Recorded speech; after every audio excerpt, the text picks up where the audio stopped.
Aku tidak pernah merencanakan menjadi penguntit di rumahku sendiri. Tapi malam itu, instingku berteriak terlalu keras untuk diabaikan.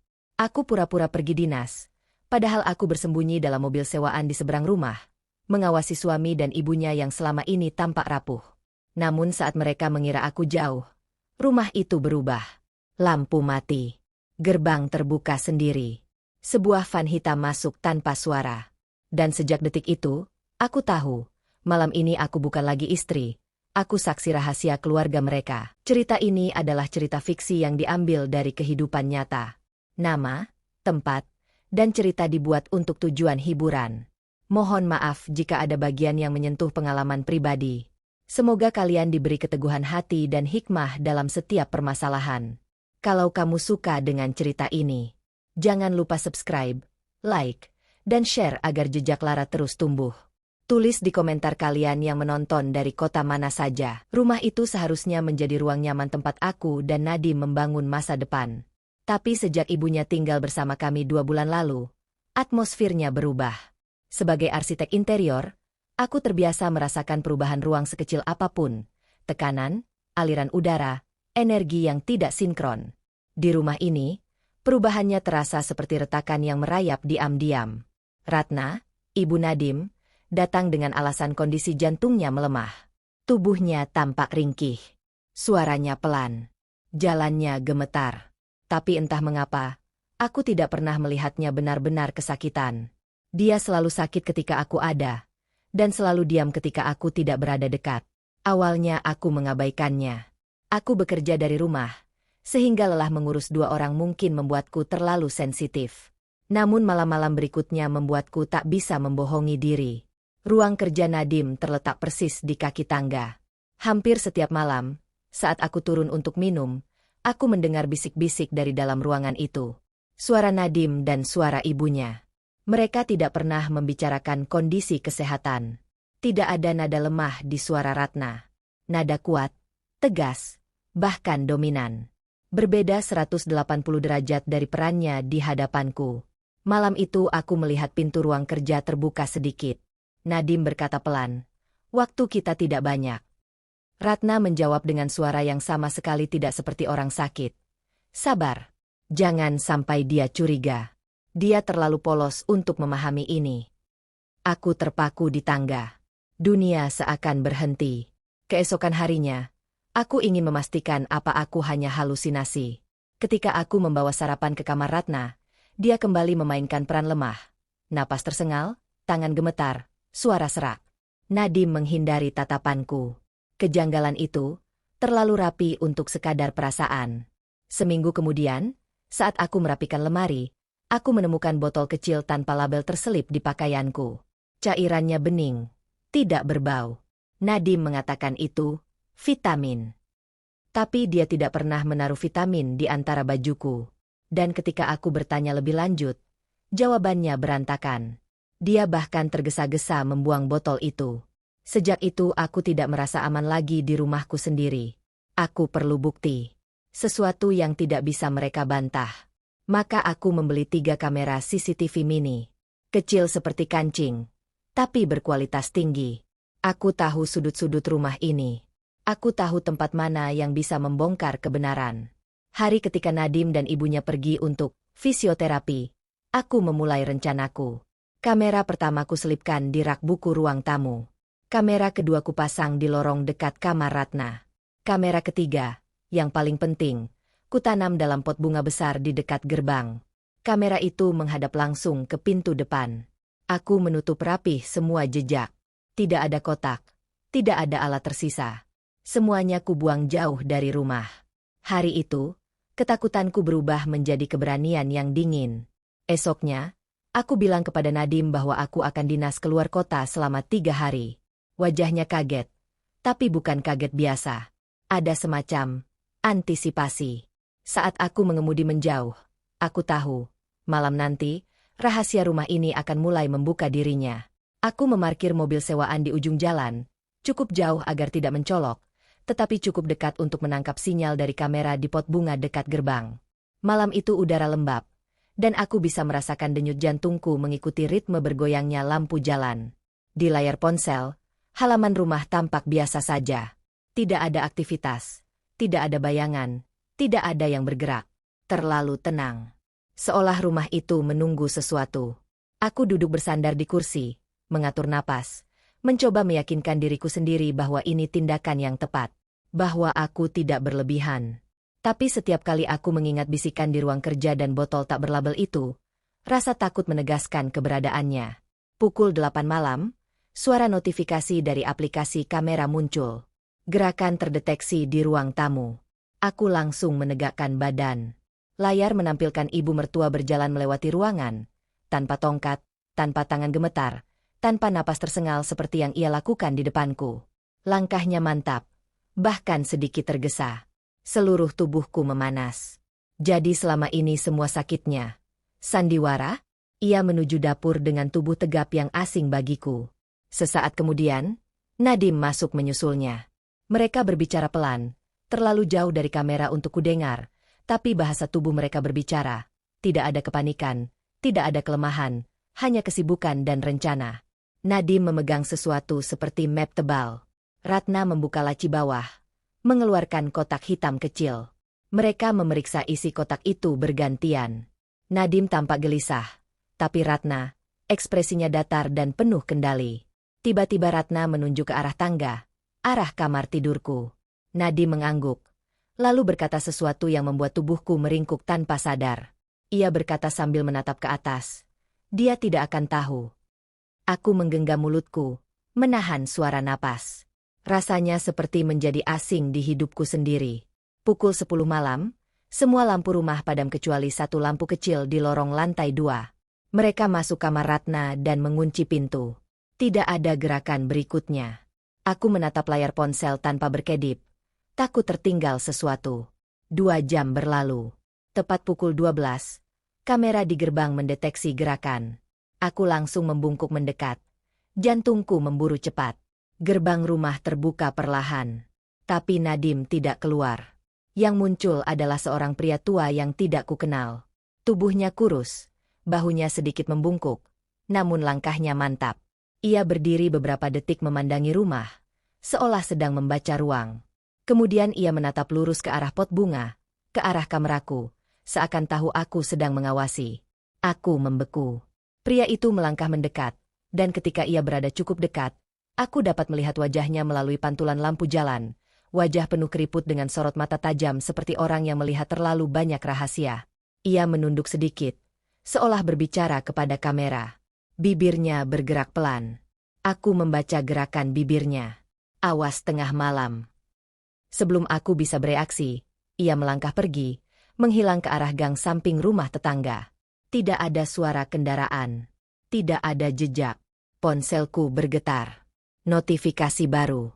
Kamera ruang tamu mendeteksi gerakan lagi. Lampu yang tadinya pada menyala sebentar. Nadim keluar dari kamar Ratna dengan wajah tegang. Ia memeriksa pintu depan. Menoleh ke kiri dan kanan. Mengunci semuanya lagi.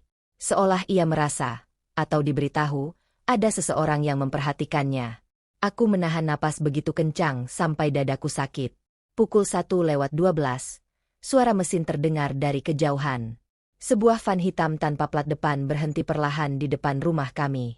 Gerbang dibuka dari dalam oleh Nadim. 2 pria turun dari dalam van, membawa kantong besar seperti tas peralatan. Mereka masuk rumah tanpa menoleh ke sekitar. Ratna muncul di ruang tamu. Ia berjalan tegap, membereskan meja seolah menyiapkan sesuatu. Tidak ada raut sakit, tidak ada kelemahan. Ia bahkan tertawa kecil saat berbicara dengan kedua pria itu. Layar CCTV yang kupasang di dalam rumah sedikit bergetar. Gerakannya aneh. Kemudian, hilang. Satu persatu kamera di dalam rumah mati. Sinyal terputus. Tinggal satu yang tersisa. Kamera di gerbang. Dari sudut pandang kamera itu, kulihat Nadim menutup pintu rumah dengan cepat setelah semua orang masuk.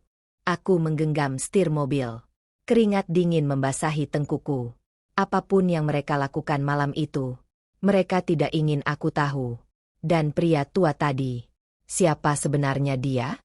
Aku memaksa diriku untuk tetap tenang, meski layar ponsel hanya menyisakan satu kamera terakhir. Sinyal CCTV di dalam rumah sudah padam, Berarti Nadim dan orang-orang itu memutus listrik bagian dalam atau sengaja merusak kamera. Itu berarti mereka mengetahui ada sesuatu yang tidak seharusnya terekam. Dan jika mereka sampai menyadari bahwa akulah yang memasang kamera itu, aku menggeleng keras, menepis bayangan buruk. First, masih ada kamera gerbang. Masih ada satu mata yang mengawasi. Van hitam itu berhenti tepat di depan pintu. Dari jendela mobilku di kejauhan, aku bisa melihat dua pria bertubuh besar membawa tas peralatan besar. Bukan tas medis, bukan koper biasa, tapi tas yang dipakai teknisi atau tukang kunci profesional. Mereka bergerak cepat. Terlalu cepat untuk orang yang datang malam-malam tanpa pemberitahuan. Nadim menutup gerbang setelah mereka masuk. Wajahnya tegang, tapi bukan ketakutan. Lebih seperti seseorang yang sudah terjebak dalam sesuatu yang dia sendiri tidak paham cara keluarnya. Ratna berdiri di ruang tamu. Terlihat jelas dari celah tirai. Ia mengatur kursinya seperti mempersiapkan ritual kecil. Cahaya lampu lorong membuat bayangannya jatuh panjang di lantai, seolah rumah itu memiliki dua sosok Ratna. Satu yang bergerak, satu lagi yang mengawasi. Para pria itu menuju perpustakaan kecil di samping ruang kerja. Aku mengenali sudut itu. Itu adalah ruang yang jarang kami sentuh. Dulunya milik ayah Nadim. Banyak buku tua, tumpukan berkas lama, dan rak besar menempel di dinding. Aku tidak pernah melihat siapapun membuka laci di bawah rak itu. Ada beberapa bagian rumah yang, secara intuitif, terasa seperti bukan untukku. Kini aku tahu kenapa.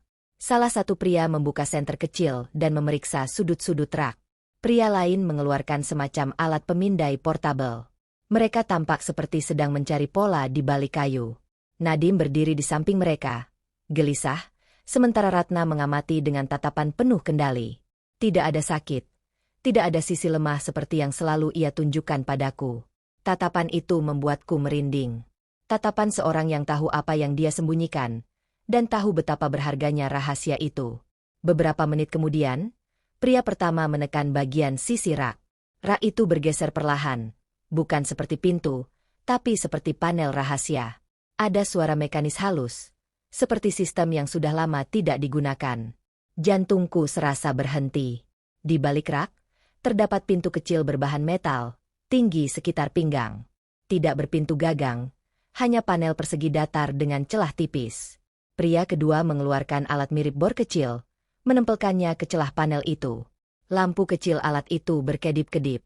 Nadim berkata sesuatu yang membuat pria itu mengangguk dan berhenti. Nadim merogoh sakunya, mengeluarkan semacam kartu logam kecil. Ia menyerahkannya kepada Ratna. Dan Ratna, seolah menyimpan tenaga yang selama ini ia sembunyikan, mendorong kartu itu ke celah panel. Lampu merah kecil di pintu metal berubah menjadi hijau. Pintu itu terbuka. Sebuah ruangan gelap menganga di baliknya. Ruang sempit dengan tangga turun yang gelap gulita. Lampu kecil di dinding menyala otomatis ketika pintu terbuka. Ruangan itu tidak pernah muncul dalam denah rumah manapun yang aku temukan ketika merenovasi interior. Tidak mungkin rumah biasa punya itu, kecuali ada alasan yang tidak pernah diberitahukan kepada pemilik baru. Atau mungkin, aku bukan pemilik sebenarnya. Hanya tamu. Hanya penonton. Pria-pria itu turun lebih dulu, diikuti Nadim yang tampak ragu, dan Ratna yang justru paling siap di antara mereka. Sesekali Ratna melihat ke arah pintu depan, seolah memastikan sesuatu. Dan aku menyadari sesuatu yang membuat darahku dingin. Ia memastikan aku tidak pulang. Bagaimana jika mereka tahu aku tidak benar-benar pergi? Bagaimana jika pria tua tadi, yang mungkin mengenalku, memperingatkan mereka juga? Pikiran itu membuat tanganku bergetar. Aku memutuskan untuk menurunkan sandaran kursi mobil, menyamarkan diriku. Jika ada seseorang keluar untuk memeriksa jalan, aku tidak ingin terlihat. Aku bergeser perlahan, berusaha tidak menimbulkan suara, dan menarik napas panjang. Aku harus bertahan. Pemandangan rumahku, yang kini berubah menjadi panggung rahasia keluarga suamiku, terus berputar di kepalaku. Tidak lama kemudian, kamera menangkap cahaya terang menyinari pintu rahasia itu dari dalam. Suara logam beradu terdengar samar. Pintu metal lain dalam ruangan bawah tanah itu dibuka. Sepertinya ada lebih dari satu lapisan keamanan. Untuk apa? Apa yang disembunyikan begitu dalam? Tiba-tiba, bayangan lain muncul di ujung gerbang. Seseorang sedang berdiri di luar pagar, Separuh wajahnya tertutup gelap. Kamera menangkap siluetnya, serupa dengan pria tua sebelumnya. Ia memandang rumah itu, lalu memandang lurus ke arah kameraku lagi. Kali ini, bibirnya tidak bergerak. Ia hanya menatap tajam, seperti memberi isyarat lain yang tidak bisa kusimpulkan. Saat ia hendak melangkah pergi, ia menyentuh tiang gerbang dengan jari telunjuk, lalu mengetuknya 2 kali. Tok, tok.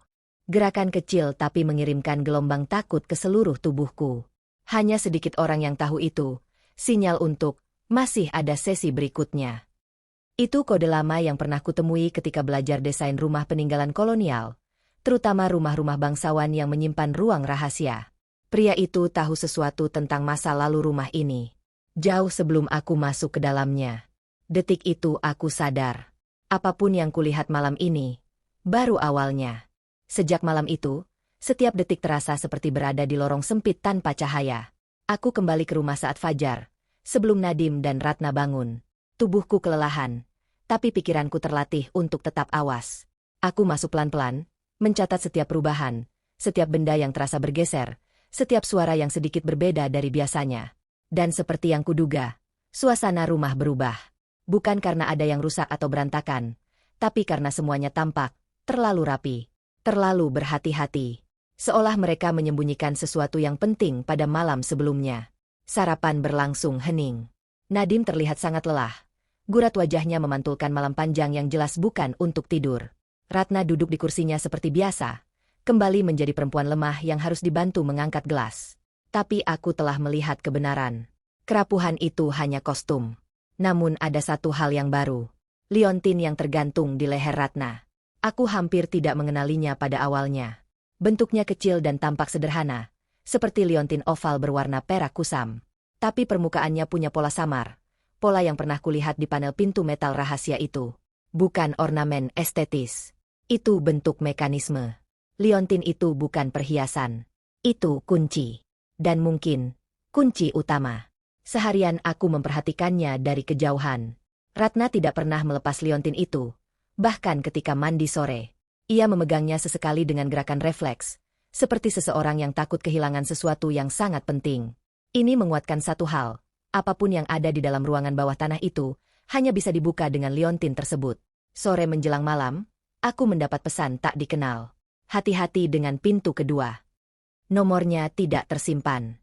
Tidak ada nama. Aku tahu siapa pengirimnya, pria tua misterius itu. Tetapi bagaimana ia bisa mendapatkan nomorku? Bagaimana ia tahu aku membaca gerak bibirnya malam itu? Pikiranku langsung melayang pada satu hal. Aku harus mengambil liontin itu. Minimal cukup lama untuk memotret detailnya agar bisa diduplikasi. Proses duplikasi kunci mekanik kompleks bisa memakan waktu berjam-jam. Dan aku membutuhkan orang yang bisa dipercaya. Di kepala, hanya satu nama yang muncul. Pak Wir. Penjaga lama rumah ini yang pernah kutemui sebulan setelah aku menikah. Dia sering muncul di pos ronda dekat taman kompleks. Dari cara dia berbicara waktu itu, aku tahu dia menyimpan banyak cerita tentang masa lalu keluarga Nadim, cerita yang tidak pernah dibagikan padaku. Aku menghubungi nomor di pesan itu. Tidak ada nada sambung. Hanya getaran singkat. Lalu pesan masuk. Saya di tempat biasa. Itu cukup sebagai jawaban. Aku menunggu sampai Nadim pergi membeli obat ibunya. Ratna tertidur di kamarnya. Entah karena benar-benar lelah atau memainkan perannya. Aku memasuki kamarnya pelan. Bau minyak angin dan bunga sedap malam bercampur jadi satu. Aroma yang selalu dipakainya. Ratna tidur miring. Liontin itu masih tergantung di lehernya. Aku mendekat perlahan, menahan napas. Dengan jari yang bergetar, aku mengangkat liontin itu sedikit. Cukup untuk melihat bagian belakangnya. Ada garis kecil berbentuk oval. Mungkin tempat mekanisme open shift. Kupotret cepat dari 3 sudut. Tapi itu belum cukup untuk dibuat duplikat. Aku harus mengambilnya sebentar. Mungkin 10 menit saja. Aku menyentuhkan ujung jariku ke kait rantai. Mencari bukaan untuk melepasnya. Tiba-tiba Ratna bergerak. Aku membeku. Matanya terbuka sedikit. Sempit. Tajam. Bukan mata orang yang baru bangun. Ia menatapku beberapa detik tanpa berkata apapun. Lalu perlahan, ia mengerjap. Seperti orang bingung yang belum sadar sepenuhnya. Alia? Suaranya serak. Ada apa? Otakku berputar cepat. Dalam sepersekian detik aku menarik kembali tanganku dan pura-pura merapikan selimut. Selimut ibu melorot. Jawabku dengan suara tenang yang bahkan mengejutkanku sendiri. Ratna memejamkan mata lagi, tapi dari gerakan kecil di sudut bibirnya, ia tahu. Ia tahu. Ia tahu aku sudah melihat liontin itu. Aku keluar dari kamar dengan lutut gemetar. Begitu Nadim kembali, aku bilang ingin mengambil udara di luar. Tanpa curiga, ia mengangguk. Wajahnya tampak lelah dan tidak fokus. Memastikan aku aman justru menjadi hal terakhir dalam pikirannya malam itu. Aku berjalan ke taman kompleks. Lampu jalan temaram. Suara jangkrik mengisi celah-celah gelap. Di bangku dekat pohon besar, Pak Wir menunggu. Wajahnya keras, namun matanya penuh empati. Akhirnya kamu lihat sendiri, katanya tanpa basa-basi. Aku mengangguk. Liontin itu kunci. Ya, kunci pertama. Dan ada dua. Kedua? Tanyaku terkejut. Pak Wir menatapku lama. Yang kedua, ada pada orang yang lebih berbahaya. Aku merinding. Aku butuh duplikasi liontin ini, kataku akhirnya. Tapi Ratna tidak pernah melepasnya. Kamu harus membuatnya melepas. Setidaknya sebentar. Bagaimana? Caramu sendiri. Tapi hanya ada satu kesempatan. Dan jangan sampai dia sadar kamu melakukannya. Jika dia sadar. Ia berhenti. Tatapannya berubah gelap. Kamu tidak akan punya kesempatan kedua. Aku mengusap wajahku yang lelah. Kalau aku berhasil mengambilnya, di mana aku harus menyerahkannya? Di tempat yang sama. Tengah malam. Besok. Aku mengangguk pelan. Sebelum kami berpisah, Pak Wir berkata lirih. Hati-hati pada pintu kedua. Nak, bukan semua yang dibaliknya bisa disimpan tanpa darah.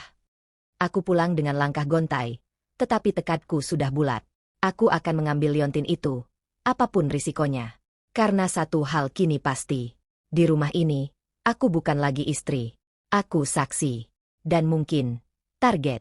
Seharian aku memikirkan cara mengambil liontin itu tanpa membuat Ratna curiga. Ia terlalu waspada, terlalu menyimpan energi untuk seseorang yang mengaku lemah. Tapi aku harus melakukannya malam ini. Jika tidak, semua yang sudah kulihat, van hitam, pintu rahasia, ruang bawah tanah, akan tetap terkunci selamanya.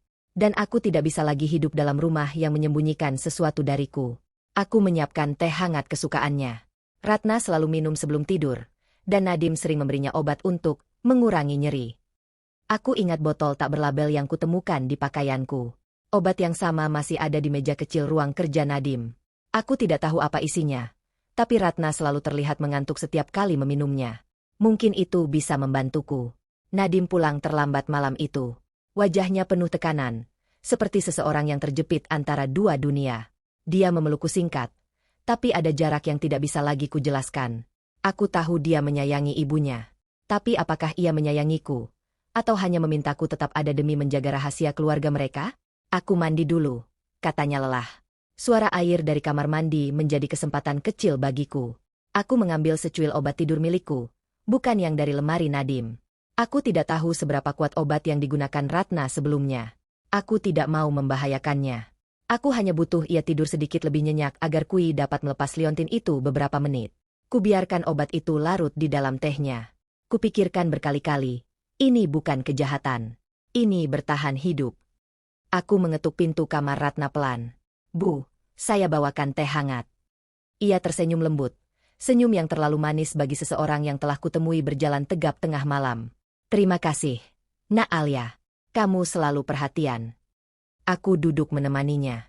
Ia meminum tehnya perlahan. Setiap tegukan menghitung waktu yang kubutuhkan. Lama-lama matanya mulai berat. Kepalanya terkulai kecil. Bu, panggilku lembut. Ia tidak menjawab. Aku menunggu 5 menit lagi. Lalu 10. Napasnya teratur. Bahunya rileks. Inilah kesempatan itu. Dengan setengah membungkuk, aku menyentuh rantai liontin itu, menyelipkan kuku ke sela pengunci kecilnya. Rantai itu tipis tapi kuat. Kutarik hati-hati. Klik kecil terdengar. Liontin meluncur ke telapak tanganku. Tanganku dingin. Jantungku menabrak rusuk seakan mendorongku lari. Aku memasukkan liontin itu ke kantong sweaterku lalu keluar perlahan. Menutup pintu kamar dengan suara paling sunyi yang bisa kubuat. Baru 10 langkah menuju tangga. Lampu lorong menyala. Aku berhenti. Seseorang berdiri di ujung lorong. Nadim. Rambutnya masih basah. Wajahnya tegang. Tangannya menggenggam handuk kecil, tapi matanya langsung menuju dadaku. Lebih tepatnya, Kantong sweaterku. Apa yang kamu simpan? Tanyanya datar. Aku mencoba bicara normal. Tadi ibu hampir menjatuhkan gelas. Aku. Jangan bohong. Suara Nadim pecah seperti kaca. Kamu sudah mencurigai kami sejak kapan? Keringat dingin merembes di pelipisku. Nadim berjalan mendekat. Langkahnya perlahan tapi penuh ancaman yang tidak pernah kulihat darinya. Kenapa kamu lakukan ini, Alia? Suaranya rendah. Kenapa kamu tidak biarkan saja semua berjalan? Karena ada yang kalian sembunyikan. Jawabku, mencoba menjaga getaran suaraku. Dan itu membuatku takut. Nadim menutup mata sejenak, seolah menahan sesuatu. Kamu tidak akan mengerti. Kamu tidak menjelaskan apapun padaku, balasku. Ini bukan tentang kamu, katanya lirih. Ini tentang keluarga. Aku menahan air mata yang mulai memenuhi mata. Lalu aku apa? Nadim? Orang asing. Nadim membuka mata. Ada sesuatu yang patah di dalamnya. Aku tidak ingin kamu terlibat. Tapi kamu sudah terlalu jauh. Ia mendekat. Aku mundur satu langkah. Tapi lorong itu sempit. Tidak ada ruang untuk melarikan diri. Aku ingin melindungi kamu, Alia, katanya. Tapi kalau kamu terus menggali. Suara dari kamar Ratna memotong kalimatnya. Semuanya baik di luar sana. Itu suara ibunya. Ratna terbangun. Nadim menoleh cepat ke arah pintu. Momen itu cukup untukku. Aku mengambil napas, mengumpulkan keberanian, dan berlari menuruni tangga tanpa menunggu jawabannya. Nadim memanggil namaku, tapi aku tidak menoleh. Aku langsung ke pintu depan. Kuncinya sudah kubawa sejak sore. Kunci cadangan yang selalu kusimpan di saku tas. Aku keluar rumah tanpa sepatu. Angin malam memotong kulitku seperti pisau kecil. Aku berlari. Tidak tahu kemana. Tidak peduli. Yang penting satu. Liontin itu bersamaku. Aku berlari ke taman kompleks. Satu-satunya tempat di mana aku bisa berpikir. Di bangku yang sama seperti semalam, aku duduk dengan napas putus-putus. Aku membuka liontin itu perlahan. Bentuk mekanismenya rumit. Lebih rumit daripada yang kubayangkan. Butuh lebih dari sekadar foto untuk membuat duplikat yang akurat. Aku harus menemui Pak Wir. Malam ini juga. Ketika aku menatap sekitar, gelap jalanan terasa lebih pekat. Angin membawa suara-suara halus dari kejauhan. Aku merapatkan sweaterku, merasakan liontin dingin menempel di kulitku. Tiba-tiba ponselku bergetar. Satu pesan masuk. Jangan kembali. Dia mencarimu. Aku menegakkan tubuh. Nadim? Ratna? Atau orang lain? Sebelum aku sempat membalas, pesan kedua masuk. Bawa liontinnya. Kita harus cepat. Mereka akan membuka pintu kedua. Dadaku serasa tenggelam. Aku tahu apa artinya. Rahasia terbesar keluarga itu belum terbuka. Dan aku hanya punya satu kesempatan sebelum semuanya terlambat. Aku bangkit dari bangku, menyembunyikan liontin dalam genggaman. Malam itu, keputusan kecil yang kuambil telah mengubah segalanya. Aku bukan lagi penonton. Aku bagian dari permainan yang tidak kuminta. Dan aku baru saja merusak aturan pertama mereka. Aku berjalan cepat menyusuri jalan kompleks, menggenggam liontin erat-erat seakan benda kecil itu adalah satu-satunya penopang hidupku malam itu. Lampu jalan yang tersebar jarang-jarang membuat bayanganku terpotong putus di trotoar, seperti potongan adegan yang tidak pernah selesai. Di belakangku, terasa ada sesuatu yang mengikuti, entah suara langkah entah imajinasi yang tumbuh liar dari rasa takutku sendiri. Pesan dari nomor tak dikenal itu menjadi kompas kecil dalam kekacauan malam ini. Bawa liontinnya. Kita harus cepat. Aku tahu itu dari Pak Wir. Dan jika dia mengatakan kita harus cepat, artinya waktu yang kumiliki hampir habis. Aku tiba di tikungan dekat taman, tempat biasa kami bertemu 2 malam terakhir. Pohon besar menjuntai seperti payung hitam di bawah langit kelabu. Tidak ada siapa-siapa di sana. Sebagian diriku berharap Pak Wir muncul dari gelap dengan jawaban untuk semua pertanyaan yang selama ini menggerogoti pikiranku. Tapi sebagian lain, yang lebih jujur, takut jawaban itu lebih buruk daripada ketidaktahuan. Aku melirik ke belakang. Jalan sepi, tapi udara terasa berbeda. Lebih berat, lebih pekat. Seakan rumah dan semua yang ada di dalamnya kini bergerak secara diam-diam mencariku. Ponselku bergetar. Belakang pohon. Aku menoleh cepat. Dari balik gelap, sosok Pak Wir muncul perlahan. Wajahnya tampak lebih tua dibanding 2 malam lalu. Matanya, yang dulu hangat, kini dipenuhi kecemasan yang tidak mencoba ia sembunyikan. Kamu bawa? Tanyanya tanpa salam. Aku mengangguk dan membuka telapak tanganku, memperlihatkan liontin itu. Pak Wir menghela napas panjang, seperti seseorang yang akhirnya menemukan bagian terakhir dari teka-teki yang sudah lama mengganggunya. Itu kunci pertama, katanya lirih. Untuk membuka pintu pertama. Tapi keluarga itu, mereka selalu menggunakan 2 lapis keamanan. Lapisan kedua jauh lebih penting. Apa yang ada di dalam ruang itu? Tanyaku. Suaraku bergetar. Apa yang mereka sembunyikan? Pak Wir menatapku lama, seolah mempertimbangkan apakah aku cukup kuat mendengar jawabannya. Apapun yang kusampaikan sekarang, hanya sebagian kecil, katanya akhirnya. Tapi yang pasti, ruangan itu menyimpan sesuatu yang bukan milik mereka. Warisan keluarga pemilik lama rumah ini. Ayah Nadim mengambilnya. Ratna menjaganya. Dan mereka berdua, bersama orang-orang yang datang malam itu, sedang mencoba mengakses sesuatu yang seharusnya tidak disentuh. Aku merasa darahku dingin. Kamu harus biarkan aku membuat duplikasi liontin itu, lanjutnya. Kalau kamu menghilang, kalau liontin asli ini direbut kembali, semuanya hilang. Aku menyerahkan liontin itu ke tangannya. Tapi baru saja ujung jariku terlepas dari rantai kecil itu. Suara langkah cepat terdengar. Aku memutar tubuh. Nadim. Ia berdiri beberapa meter dariku. Napasnya memburu. Wajahnya penuh kekacauan antara marah, takut, dan kecewa. Alia. Suaranya pecah. Kamu benar-benar datang ke sini. Pak Wir mundur 1 langkah, menyembunyikan liontin di balik punggungnya. Kamu tidak seharusnya ada di sini, nak, katanya pada Nadim. Ini bukan urusanmu. Nadim mengepalkan tangan. Ini hidupku. Ia menatapku dengan mata yang memohon dan menghukum sekaligus. Kenapa kamu buat semuanya semakin rumit? Aku menahan napas. Karena kamu tidak jujur. Kamu dan ibumu, kalian menipuku. Nadim menggeleng. Wajahnya penuh luka yang tidak pernah kulihat. Aku hanya berusaha menyelesaikan masalah. Ibu memaksaku. Kalau aku tidak menuruti semuanya, mereka akan. Ia berhenti. Matanya melirik cepat ke arah bayangan di belakangku. Seseorang baru saja masuk ke area taman. Dari balik gelap, seorang pria besar, salah satu yang kulihat keluar dari van hitam, melangkah maju. Tatapannya tajam, gerakannya dingin. Ia menuju Nadim tanpa menunggu aba-aba. Kita tidak punya waktu, katanya tegas. Bu Ratna menyuruhmu kembali. Sekarang. Nadim menoleh padaku, dan aku sadar, ia tidak mengendalikan apapun. Ia hanya bidak dalam permainan ibunya. Pak Wir merapatkan tubuhnya di sampingku, bersiap melindungi. Tapi pria besar itu lebih dekat dengan Nadim daripada kami. Serahkan liontinnya, kata pria itu, matanya memeriksa kami satu persatu. Kalau tidak, kita ambil cara lain. Pak Wir memegang lenganku. Alia, dengarkan saya baik-baik, bisiknya buru-buru. Sekarang kamu pergi. Jangan pikirkan saya. Tugasmu hanya satu, lindungi kunci itu. Kalau mereka dapatkan dua-duanya malam ini, pintu kedua akan terbuka. Dan setelah itu, tidak ada yang bisa menutupnya. Pak, suaraku hampir pecah. Pergi. Nada suaranya bukan permintaan. Itu perintah. Nadim melangkah maju, menatapku dengan pandangan yang sulit kuterjemahkan. Alia, tolong, berhenti. Kamu tidak tahu apa yang kamu lakukan. Untuk pertama kalinya sejak semuanya dimulai, aku melihat air mata di mata suamiku. Tetapi aku tidak bisa berhenti. Tidak setelah semua yang kulihat. Tidak setelah semua yang kusempatkan pertaruhkan. Tanpa memberi mereka waktu, aku berbalik dan berlari sekuat tenaga. Jalanan gelap seperti lorong tak berujung.